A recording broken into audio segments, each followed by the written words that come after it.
How's it going, my confident bakers? Hope your day's going great so far. Welcome back to the channel. Today I have cute little rice sandwich squares for you, so let's get in the kitchen and get started. Sandwiches don't always have to be made with sliced loaf bread. So many other breads can be used for making delicious sarnies. Buns, pitas, subs, baguettes and flatbreads, all great vessels. Recently I came across my old rice square recipe. As soon as I saw it, I realized that I must make a thicker and softer version of it. So here we have rice squares 2.0. I've added some white wheat and whole wheat flour to it, which made the bread softer and lighter. And I have flavored the dough with aromatic bread spice, made with toasted seeds. This is a super simple bake. It's quick and easy, and the result is unique and tasty. And you can customize the recipe to your taste. Swap out some of the seeds in the bread spice for other ones, and perhaps play around with the flour ratios. It'll be a very forgiving bake. So let's see what ingredients we'll be using today. Half this dough is made up of whole grain or dark rye flour. The other half is a mix of white wheat flour and whole wheat flour. Of course, we'll also need some yeast, some salt. I'm gonna add some barley malt syrup for extra flavor and sweetness, but you can swap it with honey if you want.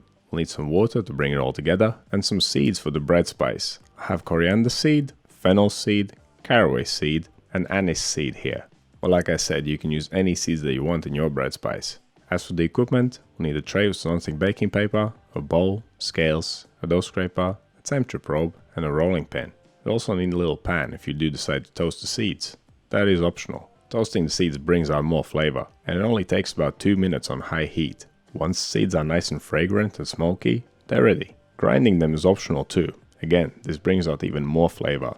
If you are going to grind them, you'll need some tools for that. A pestle and mortar or coffee grinder will do a great job. How finely you grind them is also up to you. Grinding them to dust will ensure that the dough is flavored evenly throughout, but keeping them whole or breaking them up slightly will give a burst of flavor as you bite through them. I like to grind my seeds about halfway, so that I get the best of both options. Did you know that your brush is the best tool for taking out ground up stuff from the mortar?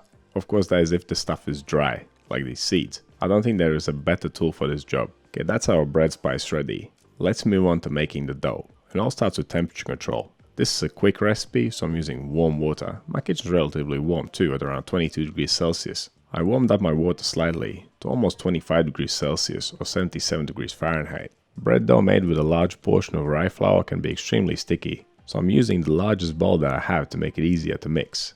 To make the dough, pour the water in the bowl, add the yeast, the salt, the bread spice and the syrup. Also add the whole wheat flour just to get it in the mix. Now grab a whisk and whisk it all together. Once everything's combined, add the white bread flour and whisk that in too. And then finally add the whole grain rye flour and switch to your dough scraper to keep mixing the dough. It will become very sticky, but that's normal. Whenever I'm finished mixing my dough, I like to transfer it to a clean bowl. It just makes it more pleasant to work with. It also gives me a chance to give it a quick fold. But since this dough is so sticky, it will be difficult to fold it. The best thing to do in this situation is to wet your hands with water. So quickly run them under a tap, then give the dough a fold and place it in a clean bowl. Then do a quick temperature check just for reference.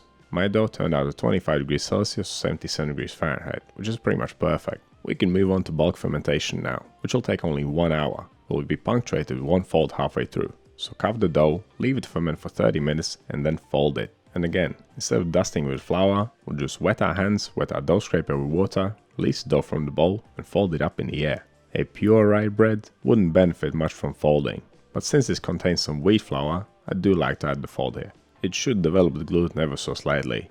After folding up the dough, place it back into the bowl, cover it up, leave it to ferment for another 30 minutes to finish off bulk fermentation. It should really start puffing up now. And once it's become nice and big and puffy, we can move on to final shaping. But this time we must use a serious amount of flour. So dust your table, dust the dough, release the dough from the bowl using your dough scraper and then drop it out on the floured surface.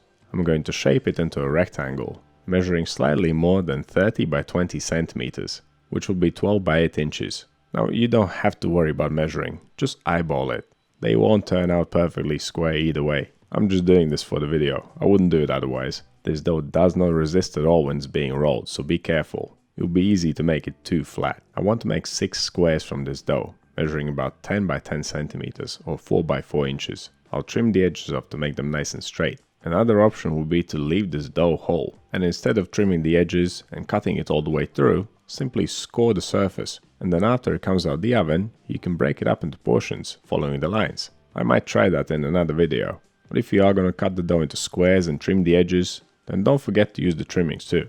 Just squish them together to make one more portion. After all the squares have been trimmed up, arrange them on your baking tray with a little bit of space in between.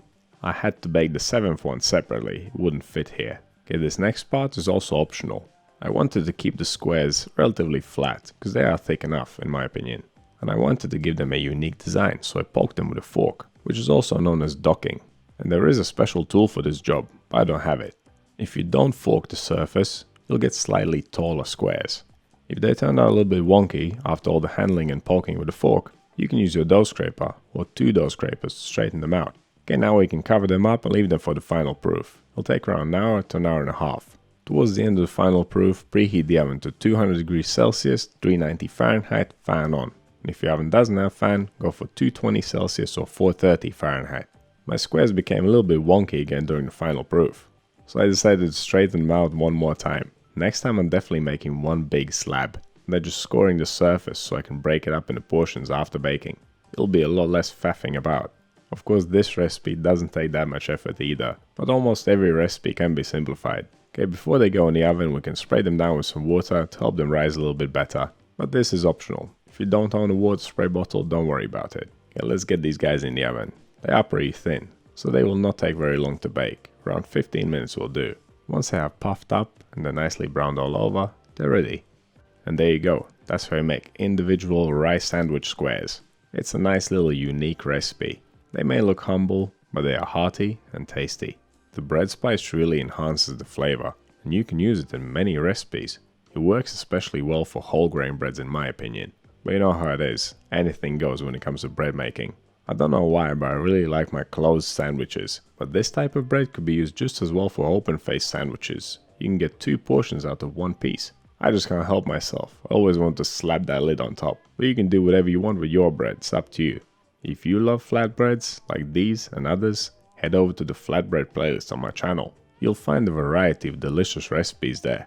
From focaccia to pita to tortilla, naan, ciabatta, and more. If you want to get early access to my latest videos, click the join button.